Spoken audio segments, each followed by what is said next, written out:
লোরেল chemist and druggist welfare অ্যাসোসিয়েশনের convention অনুষ্ঠিত হল ইসলামপুর ডরমিটরি হলে। উপস্থিত ছিলেন ইসলামপুর পৌরসভার chairman Kanailal Agarwal, West Bengal pharmacy council member Biswajit De, রাজ্য সম্পাদক গোবিন্দ দে সহ উত্তর দিনাজপুর জেলার সম্পাদক শুভেন্দু মজুমদার সহ একাধিক ওষুধ ব্যবসায়ীরা। শুভেন্দু মজুমদার বললেন, আজ এক কনভেনশনের আয়োজন করা হয়। দুটি পর্যায়ের এই কনভেনশন অনুষ্ঠিত হবে।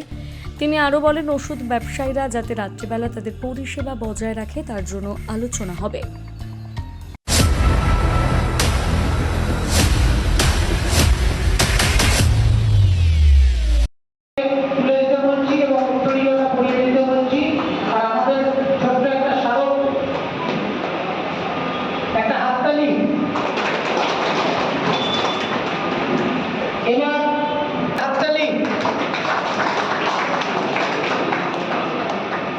গোবিন্দ, তুমি বাপিদা সঞ্জয় বাবুর চেয়ারটা ওদিকে ঘুরিয়ে দাও। এবার আমরা আমাদের অত্যন্ত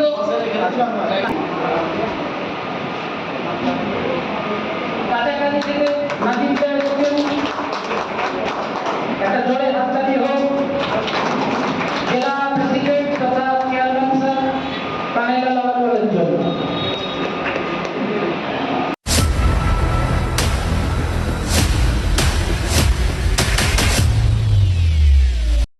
কনভেনশন রয়েছে উত্তরবঙ্গের সদস্যরা যারা আমাদের লোরেল কেমিস্ট ড্রাগিস্ট অ্যাসোসিয়েশনের, তাদের নিয়ে আমরা আজকে কনভেনশন করেছি। সঙ্গে রক্তদান শিবির রয়েছে। অত্যধিক গরমের জন্য এখন রক্তদান শিবির হচ্ছে না, তাতে থ্যালাসেমিয়া শিশুরা এবং অন্য যারা রয়েছে মুমূর্ষ রোগীরা, তাদের অসুবিধা হচ্ছে রক্তের অভাবে। সেই সংকট মেটাতে আমরা আজকে একসঙ্গে রক্তদান শিবির আয়োজন করেছি। উপস্থিত ছিলেন? আমাদের এখানে উপস্থিত রয়েছেন ওয়েস্ট বেঙ্গল ফার্মেসি কাউন্সিলের কাউন্সিল মেম্বার, কলকাতা থেকে এসেছেন বিপ্রদীপ দেব। আমাদের এখানে রয়েছেন শ্রদ্ধেয় চেয়ারম্যান আমাদের তথা জেলা প্রেসিডেন্ট কানাইলাল আগরওয়াল মহাশয়, আমাদের রাজ্য সম্পাদক গোবিন্দ দে মহাশয়, আমাদের মানব ব্যানার্জি, ডক্টর মানব ব্যানার্জি, মালদা জেলার আমাদের লোরেল কেমিস্ট ড্রাগিস্ট ওয়েলফেয়ার অ্যাসোসিয়েশনের উনি দায়িত্বপ্রাপ্ত রয়েছেন, এমডি ইউনুস উনি এসছেন মালদা থেকে। এছাড়াও আমাদের এখানকার কাউন্সিলর বিশিষ্ট মানুষ বাপিদা, আমাদের বন্ধু সঞ্জয়, ওনারা রয়েছেন এদের উপস্থিতিতে। এবং আমাদের সমস্ত অঞ্চলের মেম্বারদের নিয়ে প্রত্যন্ত গ্রাম গোয়ালপুকুর, চাকুলিয়া, দাসপাড়া, কাঁচাকালি, ভোজবিটা, হপ্তিয়া, রামগঞ্জ, এগুলো থেকে যারা এসেছেন তাদের নিয়ে আমরা আমাদের এই সাংগঠনিক পর্যালোচনা দুটো পার্টে রয়েছে। প্রথম পার্টে অতিথি বরণ ও রক্তদান শিবির, দ্বিতীয় পার্টে আমাদের সাংগঠনিক আলোচনা। দাদা, একটা বিষয় বলছিলাম যে বিভিন্ন সময় তো অনেক কিছু মানে এই ওষুধ বা বিভিন্ন রকমের জাল ওষুধকে নিয়ে বিভিন্ন রকম মানে অভিযোগ উঠে থাকে।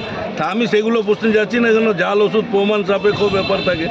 তো আপনাদের সদস্যদের থেকে ইসলামপুর শহরে একটা যে সবচেয়ে বড় সমস্যা এখন দেখা গেছে যে রাতের বেলায় একটা রাত্রিকালীন যে একটা ওষুধ সরবরাহের, মানুষ যাতে ওষুধ পায়, মানে সে মূল্য দিয়েই পাক, কিন্তু সেই রকম একটা ভালো দোকান সেই সময় দেখা যায় না, মানে রাতের দিকে।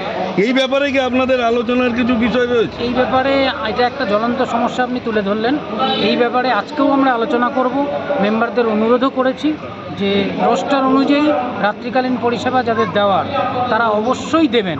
আমাদের হসপিটাল গেটে খুব সীমিত সংখ্যক সদস্য রয়েছেন, তারা কিন্তু রাত্রিকালীন পরিষেবা দেন।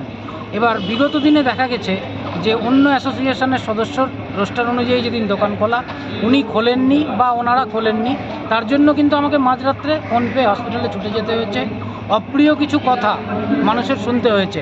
আমরা সেটাকে গায়ে লাগাইনি এই জন্য যে মুমূর্ষ মানুষ রাত্রে ওষুধ পাচ্ছে না, তো তার বাড়ির লোক বা সেই পেশেন্ট সে কিন্তু বলবেই কিছু অপ্রিয় কথা, কারণ তার তখন জীবন সংকট। এই আলোচনার জন্য আমরা আজকে আবার বেছে নিয়েছি আমাদের এই অনুষ্ঠান মঞ্চ, যে আমরা একবার মেম্বারদের অনুরোধ করব যে ইসলামপুর মিউনিসিপ্যালিটি, এসডিও স্যার এবং সুপার স্যার মিলে যে রোস্টার তৈরি করেন সেই রোস্টারটা মেনে চলা হোক। এটা রয়েছে প্রথম পর্ব। দ্বিতীয় পর্ব জাল ওষুধ, যেটা আপনি বলেছেন, অবশ্যই ল্যাব টেস্ট না হলে জাল ওষুধ কিন্তু প্রমাণ করা যায় না।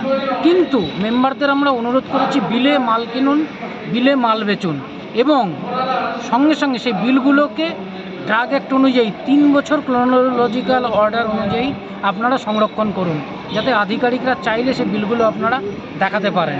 এবং যারা জেনুইন পার্টি বলে আপনারা মনে করছেন, সঠিক ওষুধ ব্যবসায়ী বলে আপনারা মনে করছেন, অপরিচিত কেউ নয়, এরকম মানুষদের কাছ থেকে আপনি ওষুধটা কিনুন, কারণ নাহলে দায়বদ্ধ কিন্তু আপনি হবেন।